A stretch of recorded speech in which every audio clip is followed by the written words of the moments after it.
Well, welcome to today, and this particular video is going to be covering the first chapter of the book of Genesis, and I'm going to be just covering verse 2 through to the end of chapter 1. Now, I've already covered an introduction to the book of Genesis and verse 1 in a separate video, and today we're going to start going through verse by verse from verse 2 in the book of Genesis. So let's open up our Bibles and start reading. The earth was without form and void, and darkness was on the face of the deep, and the Spirit of God was hovering over the face of the waters. The earth was without form, and it was void. Because of what's in verse 2 and the difference between verse 1 and 2, some people have advanced what's been called the gap theory, which is that there is an idea that there was this incredibly long and indefinite chronological gap between Genesis 1:1 and Genesis 1:2. And most gap theorists use the theory to explain fossil records, assigning old and extinct fossils to this gap, okay? But whatever merit the gap theory actually has, it can't explain the extinction and fossilization of ancient animals. And I'll tell you why. Because the Bible clearly says in Romans 5:12 that death came through Adam. And since fossils are the result of something dying, then they could not have happened before Adam's time. It's really simple. Darkness was over the face of the deep. Now, I actually think this actually describes a resistance by Satan, who had been cast out of heaven, and it represents resistance to the moving of the Holy Spirit on the earth. If you read Isaiah 14, Ezekiel 28, you'll get a little bit of what I'm talking about. And so Satan was resisting God's plan. Obviously, his resistance was futile, because the Spirit of God was hovering. And the Spirit of God, what does that mean? It means he was preparing for what he was about to do, and he's hovering over everything, okay? And when God created the earth, he quite likely built an old earth, okay? In other words, he created something that was in the middle of its own time sequence, with age already built in. For example, Adam was created as a mature man when he was created. There was already age built into Adam. Likewise, the trees in the Garden of Eden had tree rings. Okay, there was undoubtedly, different geographical features in Adam's world that he was in. So, verse 3, then God said, "Let there be light," and there was light. The first step in bringing order to chaos is shining light on it. That's why bad things happen at night, and when the morning comes, the chaos stops. And that's how God works in our life. Paul speaks about how the gospel is a light that brings life into our lives. He talks about this in 2 Corinthians chapter 4. Lest the light of the gospel of the glory of God should shine on them, for it is the God who commanded the light to shine out of the darkness. Now, the interesting thing about God and light is that he didn't have to fashion it or craft it with his own hands. It was really enough just for God to say, "Speak the words, let there be light," and there was light. So now, unfortunately, because God created things by speaking them into existence, some people, crazy people, have said that we can operate on the same principle, speaking things into existence by faith. But that's based on a wrong understanding of Hebrews 11. Hebrews 11, verse 3 says, "By faith we understand that the worlds were framed by the word of God," which is taken to say that God himself used faith in creating the world. Obviously, God doesn't have faith. He's the substance, the source of our faith. He doesn't have faith. It's by faith we understand God created the world. And Genesis tells us that there was light, day and night. Okay, you have to understand this. This is really important. Let there be light. There was day and night, and they each existed before God created the sun and the moon, because that didn't happen until the fourth day of creation, which shows us that light is more than just a physical substance. It has a supernatural aspect to it. In the new heavens and the new earth, there won't be a sun and moon, but there will still be light. And in Exodus chapter 10, when there was a darkness cast over the Egyptians, it was so dark that they actually felt the physical presence of the darkness. It had a tangible quality to it, far more so than what we associate with the word dark. There was that supernatural element to light and darkness. God saw the light, saw that it was good, and that God divided the light from the darkness. Now, God then called the light day, and the darkness he called night. So the evening and the morning were the first day. Now, many wonder if this is a literal day in the sense of how we think of a day, a 24-hour period, or if it was a geological age. Some say that God created the world in 6 days. Others say, well, he created it in 6 different geological ages that represented a day. And there's a lot of disagreement among Christians in this. But the most plain and simple meaning of the text is this, that he created the heavens, the earth, everything that we know in 6 days. There you go. As we think of days. That's the most simple way to look at it. Sometimes I think we try to make it complicated. Well, look, it's got to be more complicated than that. Maybe it's not. Verse 6, then God said, let there be a firmament in the midst of the waters, and let it divide the waters from the waters. Thus God made the firmament. I'm going to get to firmament in a minute. And divided the waters which were under the firmament from the waters which were above the firmament, and so it was so. So, firmament. It's a word that's used a lot, and it's hard to say quickly a lot. Okay. It just means an expanse of space. And the waters of the land are separated from the water vapor in the sky. This is what we're about to read, verse 8. God called the firmament heaven. So the evening and the morning were the second day.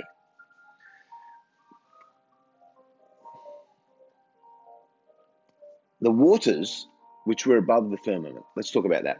Here the Bible recognizes the existence of water vapor in the sky. The waters above the firmament probably constituted this massive blanket of water vapor above the troposphere, possibly above the stratosphere as well. And in the even higher temperature region, which is the ionosphere, and then I guess extending further into space. And this vapor blanket was going to greatly change the ecology of the Earth. Henry Morris suggests that there's several different effects of a vapor blanket. He said it would serve as a global greenhouse, maintaining an essentially uniform, pleasant temperature all over the world. Without great temperature variations, there'd be no significant winds, and the water-rain cycle could not form, and there'd be no rain as we know it today. There would be lush tropical-like vegetation all over the world, fed not by rain, but by a rich evaporation and condensation cycle, resulting in heavy dew or ground fog. The vapor blanket would filter out ultraviolet radiation, cosmic rays, other destructive energies bombarding the planet. These are known to be the cause of mutations which decrease human longevity. Human and animal lifespans would be greatly increased. Also, a vapor blanket would provide the necessary reservoir for a potential worldwide flood. Verse 9, then God said, let the waters under the heavens be gathered together into one place, and let the dry land appear, and it was so. The idea is that before this, the earth was covered in water, and now the waters start to gather into one place, and dry land appears. Then God said, dry land appear, and it was so. Sorry, verse 10. God called the dry land earth, and the gathering together of the waters he called seas. And God saw that it was good. I just want to go back to the words, it was so, in verse 9. Verse 9. Very important words, it was so. This is talking about the beginning of life on our planet, directly created by God. Not something that slowly evolved over millions of years. It was just, and it was so. Boom, there it is. Some scientists say that life on Earth began when immense meteorites carrying amino acids impacted Earth at a time when the sun was cooler and the earth was a watery ball covered with ice up to 1,000 feet thick. And the idea is that a meteor hits the ice, breaks through, seeds the water underneath with building blocks of life, which then assemble into some organic soup. And however the process is apparently triggered, scientists said that life on Earth began in a geological instant. But by an instant, what they mean is 10 million years or less. Well, I think it just takes more faith to believe in that than it does to believe in Genesis. And the fossil evidence also demonstrates that life exploded into existence on the Earth instead of slowly evolving. And I'm going to get into that. But that's the whole thing of, and it was so. Verse 11. So end of verse 10, God saw that it was good. Then God said, let the earth bring forth grass, the herb that yields seed, and the fruit tree that yields fruit according to its kind, whose seed is in itself on the earth, and it was so. People who propose that the days of creation were not literal days, but successive geological ages, which had slow evolutionary development, they have a problem here, and I'll tell you why. Because it's hard to explain how all plants and all vegetation could grow and thrive eons before there was ever a sun or a moon. No modern evolutionist is going to argue that plant life is older than the sun or the moon. But that's exactly what the Genesis record actually tells us. And people wonder, well, how is the sun and the moon were created on the fourth day of creation when light was created on the first day? And people have suggested that the problem is solved by saying that these heavenly bodies were created on the first day, but they weren't specifically visible and they weren't finally formed until the fourth day. But Revelation tells us of a coming day when we're not going to need the sun, the moon, or stars any longer. It's Revelation 21. And there's no reason why God couldn't have started creation in the same way that he'll end it. He's either God or he isn't. Every time we try to say, well, yeah, but it makes more sense if, well, then we've ignored the first 4 words of the Bible, in the beginning, God. And so I just think that that's so important. If we're going to be really true about this. So, verse 12, the earth brought forth grass, the herb that yields seed according to its kind, the tree that yields fruit, whose seed is itself according to its kind, and God saw that it was good. Now, the plants were created not as seeds that then grew into plants, but as full-grown plants that had seeds in them. So they were created as mature plants that had the appearance of age. So I guess you could say the chicken did come before the egg and had an egg inside it. Now, the other term that's mentioned 10 times in Genesis chapter 1 is the phrase, according to its kind. It means that God allows variation within a kind, but something of one kind will never develop into something of another kind. God also knows what's good. The Bible says here, God saw that it was good. God knows what's good. He's not a vague moral, neutral. He knows what's good, and he organizes his creation to result in something that's good. God doesn't call the earth good until it has become habitable. So it wasn't good until he'd done this. Okay, this is when he goes, oh, now it's good. That's important. It's a place now where man could live. Then he says, let the earth bring forth all the seeds according to their kind. And God saw that it was good. Some people use this passage to justify the use of drugs, particularly marijuana, because it says grass and every herb come forth from God's command. But not every herb, and I said herb, not herb. Americans say herb. Pretty much the rest of the English-speaking world says herb. They pronounce the H. Is good for every purpose. Hemlock is natural, but not good. And in fact, the use of drugs in this manner nowhere is approved in the Bible, and it's always condemned. The wrong use of drugs in the Bible is often associated with sorcery and the occult. In fact, the word sorcery that's used in the Bible is connected with the making and taking of drugs. And the Bible talks about sorcery in Exodus 22, Deuteronomy 18, 2 Chronicles 33, Revelation 21, Revelation 22. And it says that sorcery is universally condemned. So I think we got to put that one to rest. Verse 13. So the evening and the morning were the third day. We're still only up to the third day, I know. Then God said, let there be lights in the firmament of the heavens to divide the day from the night, and let them be for signs and seasons and for days and years. A lot in this, okay? God made the sun and the moon, which are these lights in the firmament of the heavens, to be a sign for seasons. Since the beginning, man has used God's provision of the sun, moon, stars to mark and measure time and direction. We're still doing it today. And God set and knew exactly how far to set the sun from the earth. A few million miles more, a few million miles less, and life as we know it is impossible. So the intricate balance of our ecosystem argues strongly for the existence of a creator. We live in a very complex world. And when God sets the lights in the heavens to be for signs, I think it probably includes what we commonly call the zodiac. Okay, let's talk about this a little bit, because it was called by the ancient Hebrews the Mazzaroth. You can read about that in Job chapter 38.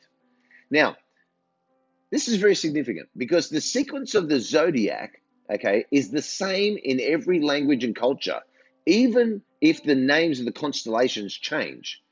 Now, we know that the figures of the constellations suggested don't look like the things that they say they are at all, and they never did.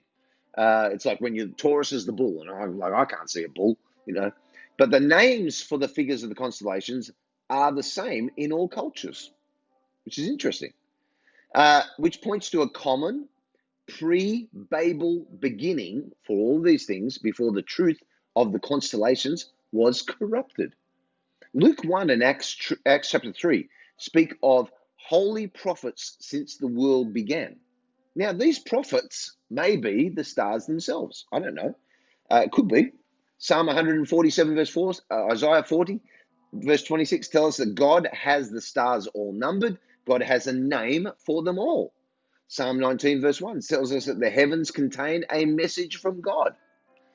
And I believe astrology is the satanic corruption of God's original messages in the stars, which was a message which outlined his plan of redemption. And because astrology is a corruption, it is to be avoided by mankind. Isaiah 47 verse 12. There's a lot in this, isn't there? I mean, it's meaty stuff, I'm telling you. I understand that. Okay, let's get on verse 15. Let them be for lights in the firmament of the heavens to give light on the earth, and it was so. Then God made two great lights, the greater light to rule the day and the lesser light to rule the night. He made the stars also. With all the other stars in the universe, people say, well, is there life on other planets? But when you start to take into account everything that's necessary for the sustenance of life as we know it, then there are a few planets that could actually support life. If you take into account things such as galaxy type, star location, star age, star mass, star color, distance from the star, axis tilt, rotation period, surface gravity, tidal force, magnetic field, oxygen quantity, atmospheric pressure, and a whole lot of other factors, the probability of all these different occurrences happening on any one planet is 1 in 10 to the 42nd power. That's 100 billion, billion, billion, trillion. One in all those. And the total number of possible planets in the universe so far it's been created is 10 to the 22 power, 100 billion, trillion. Now, and I might have said 1 trillion and billion round the wrong way. So my apologies if I did. I just don't want to go back and re-record this. So I'm happy to admit that I may have gotten it wrong. It's a lot, in other words, okay? It's just a one in a lot. How about we say that and we can agree on that, okay? And that's just all about the stars. God set them in the firmament of the heavens to give light on the earth, and to rule over the day and over the night, and to divide the light from the darkness. And God saw that it was good. Verse 19, so the evening and the morning were the fourth day. Verse 20. Then God said, let the waters abound with an abundance of living creatures. Let birds fly above the earth across the face of the firmament of the heavens. So God created great sea creatures and every living thing that moves, with which the waters abounded according to their kind, and every winged bird according to its kind. And God saw that it was good. Okay, the waters having an abundance of living creatures. There's such a great variety of birds and sea creatures that were created at the same time. They didn't evolve slowly over millions of years.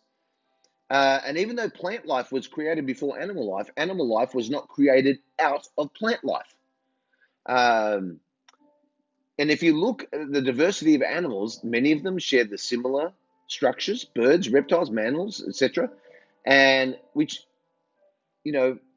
this argues at least as persuasively for a common designer as it does for a common life source. All life did not come from the same primordial cell, but it did come from the same designer. Now they were created according to their kind. All animal life is created according to its kind. God deliberately structured plenty of variation within a kind, but one kind does not become another. What's an example? Dogs. Okay, everybody loves dogs. Well, most people love. People think I don't love dogs. I actually don't mind dogs. I just don't love dogs that jump up and bark and make noise and poop that I have to pick up. So they're the dogs I don't like. So there you go. But I like other people's dogs. I love them. The teacup poodle is very different from the Great Dane, but they're both dogs. But they will never give birth to a mouse, no matter how much breeding is done between dogs. Evolutionists often give very convincing examples for what we call microevolution, which is the variation of a kind within its kind, adapting to its environment. For example, they'll say, well, the ratio of black to white peppered moths increases when pollution makes it easier for dark moths to escape detection, or finches can develop different beaks in response to their distinctive environment. But the moths are still a moth, and the finches are still finches. There's never been a change outside of its kind, okay? Microevolution does not prove macroevolution. Let's talk a little bit about fossil records, okay? Because people say, well, doesn't the fossil record show that these creatures slowly evolved into existence instead of suddenly appearing? Most people are unaware that Darwin's strongest opponents were actually not clergy people or religious people. They were fossil experts. Because Darwin admitted that the state of fossil evidence was the most obvious and gravest objection which can be used against my theory. And because of fossil evidence, all of the most eminent paleontologists, all of the great geologists, they've unanimously and vehemently maintained that species do not change. And the fossil records are marked by two great principles, okay? The first one is called stasis, which means that most species are unchanged in all of their documented history. The way that they look when they first appear in fossil records is the way that they look when they last appeared in fossil records. They've not changed at all. Secondly, there's what's called sudden appearance, which means in some local area, a species does not arise gradually, but appears all at once, and it appears fully formed. Philip Johnson said this: if evolution means the gradual change of one kind of organism into another, the outstanding characteristic of the fossil record is the absence of evidence for evolution. Philip Johnson also talked about the Bighorn Basin in Wyoming. It contains a continuous record of fossil deposits for what geologists say is 5 million years, okay? And because this record is so complete, paleontologists assumed a positive trail of evolution would be found. This is what they did find, however, is that the fossil record does not convincingly document one single transition from one species to another. Paleontologist Niall Eldridge wrote this. He said, we paleontologists have said that the history of life in the fossil record supports the story of gradual evolution, all the while knowing that it does not.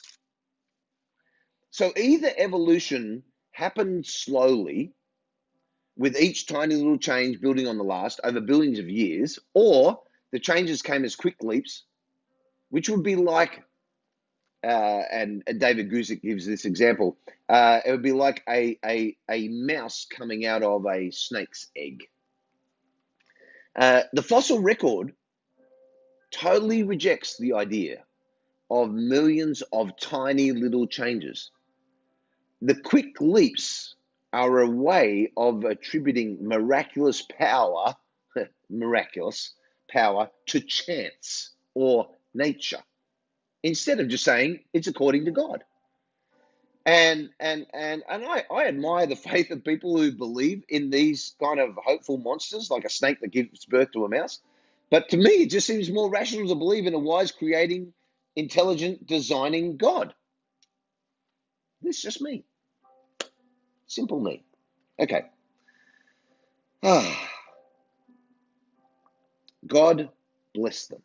Verse 22, saying, be fruitful and multiply, fill the waters in the sea, let birds multiply on the earth. So the evening and the morning were the fifth day. Then God said, let the earth bring forth the living creature according to its kind, cattle and creeping thing and beast of the earth, each according to its kind. And it was so. God now then turns his creative attention toward land animals. And when you look at the infinite variety of the animal kingdom, which is both living and extinct, you've got to be impressed with God's creative power. But you'd also have to say that he had a great sense of humor. Just to have a look at a giraffe. I mean, they just look weird. Watching a giraffe run is pretty funny. In Australia, we have the platypus. That's a weird looking animal. Let me just tell you that. But then I look at like the peacock, and I think, with those feathers, and they're just magnificent. But again, there's that phrase, according to its kind. It's emphasized. God allows tremendous variation within a kind, but one kind's never become another kind. A bird has never become a dog. Never happened. Verse 25, God made the beasts of the earth according to its kind, cattle according to its kind, everything that creeps on the earth according to its kind, and God saw that it was good. So he would say it and then do it. God always does what he says he's going to do. Okay? Verse 26, then God said, let us make man in our image, capital O, plural, according to our likeness. Let them have dominion over the fish of the sea, over the birds of the air, the cattle, and over all the earth, and over every creeping thing that creeps on the earth. Sounds creepy, doesn't it? Now, the use of the word plural here, or the plural, let us, is consistent with the idea that there's one God, three persons, which is what we know as the Trinity. And when God created mankind in our image, it's an understanding of who man is. And that has to begin with knowing that we're made in the image of God. That is why man is different from every other order of created being, because he's the only one that has a created consistency with God, which means, therefore, that there is a gap that cannot be bridged between human life and animal life.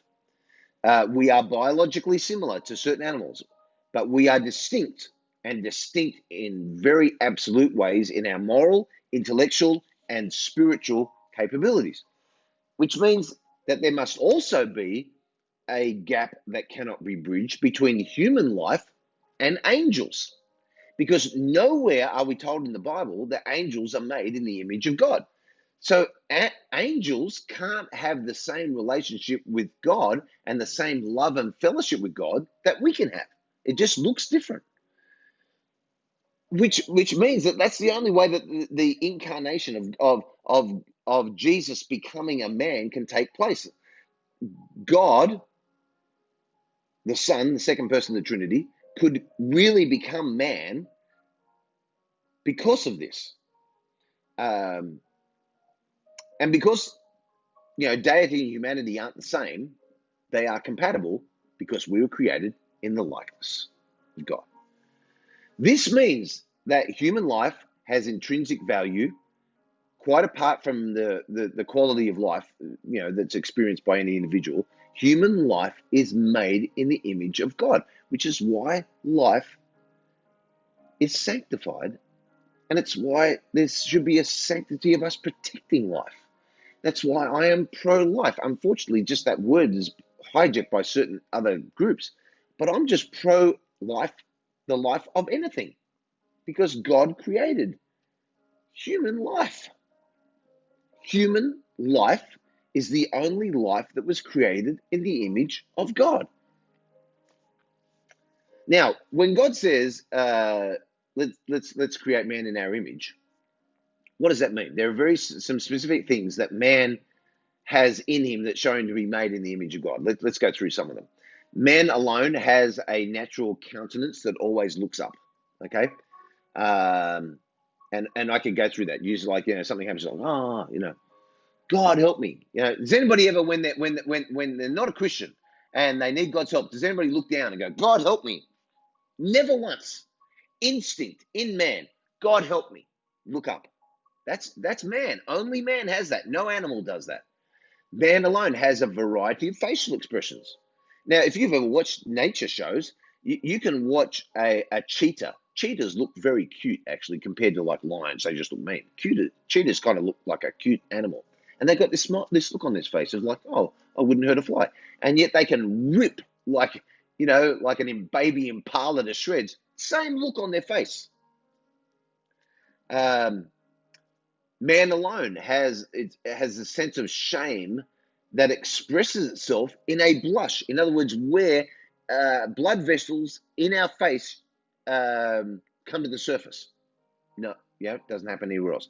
Man alone, only creation from God, only created thing on this planet that speaks. Okay? Other animals make noises. They communicate using noises. Man's the only one that speaks. Man alone possesses personality, morality, and spirituality. Man possesses personality. What is that? That's knowledge, feelings, and a sense of will. That sets man apart from all animals and all plants. Morality, we are able to make moral judgments and have a conscience about those judgments. Spirituality, man is made for communion with God, and it's on the level of the spirit is how we communicate with God.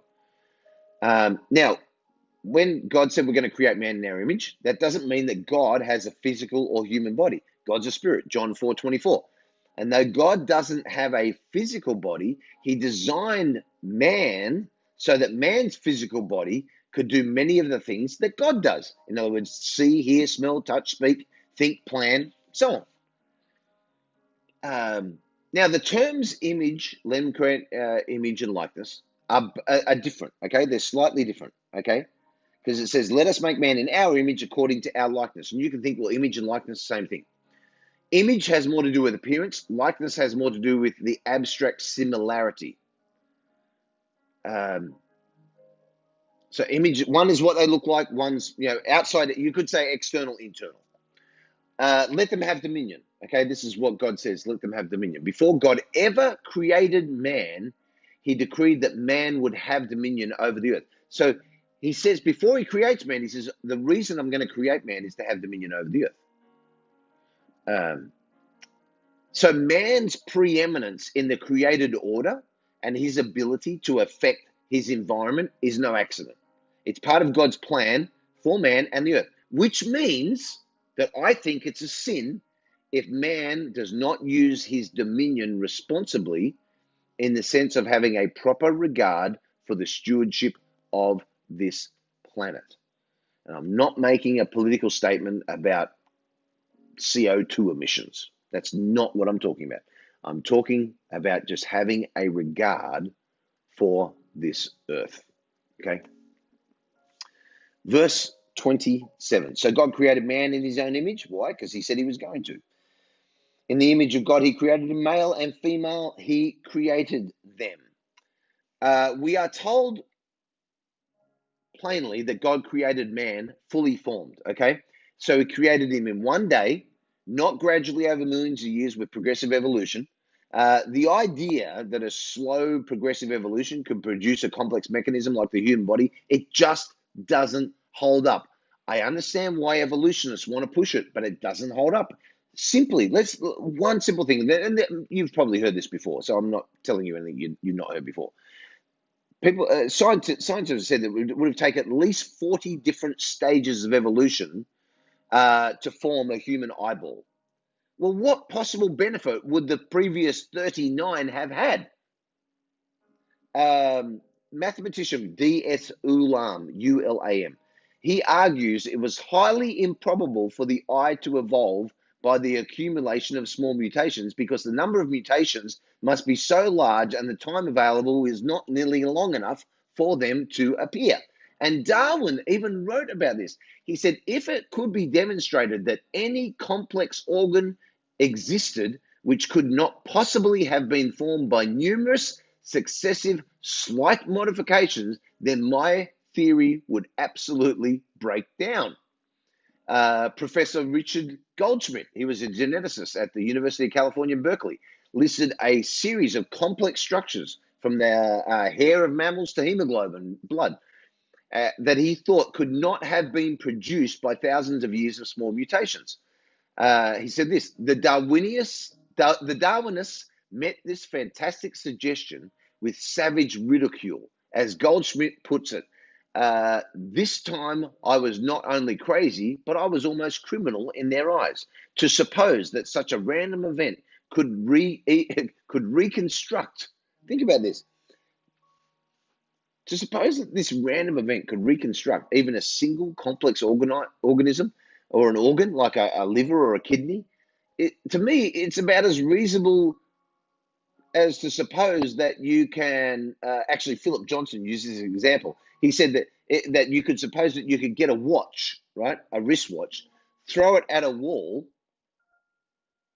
and it would improve the design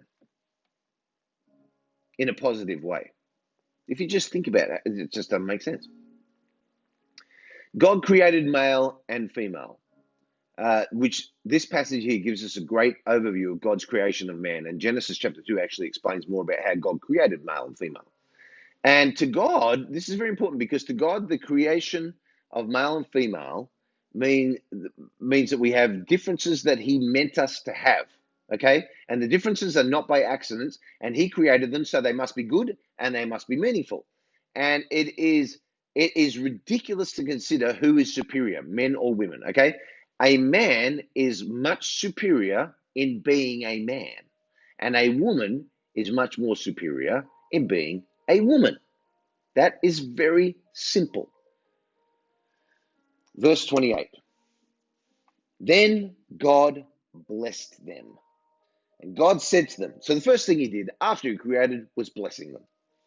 God said to them, be fruitful and multiply, fill the earth, subdue it, have dominion over the fish of the sea, the birds of the air, and over every living thing that moves on the earth.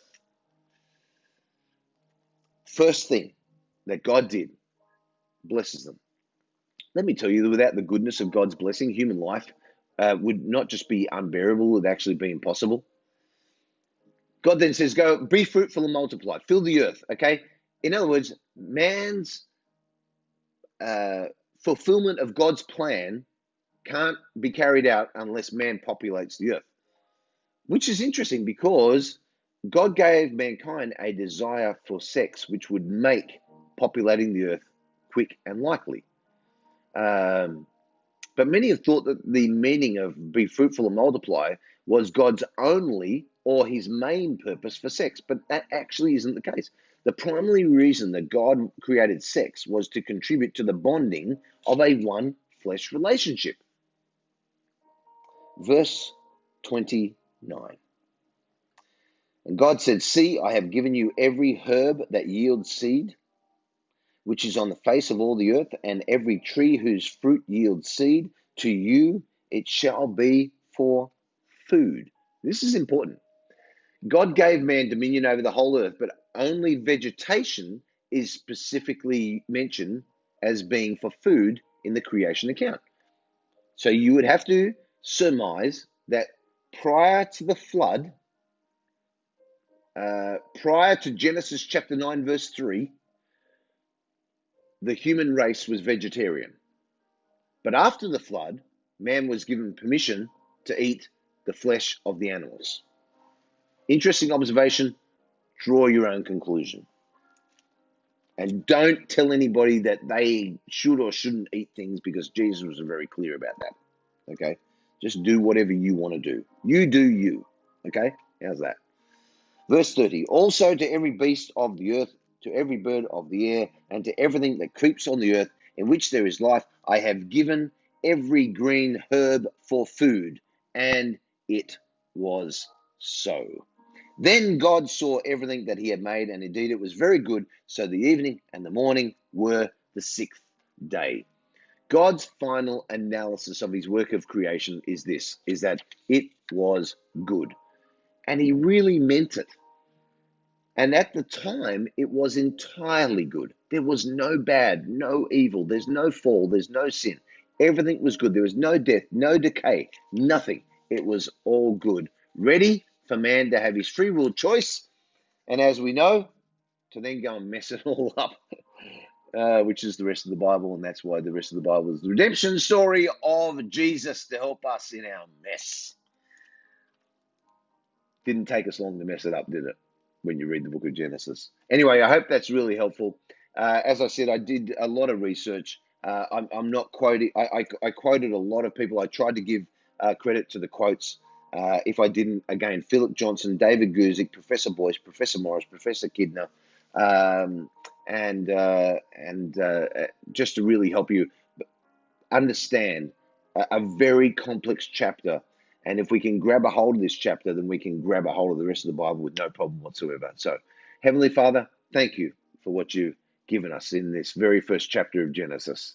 Allow us, Lord, to ponder what these things mean for us, and then to reflect on what they mean for us as we read the rest of your word. In your name I pray. Amen.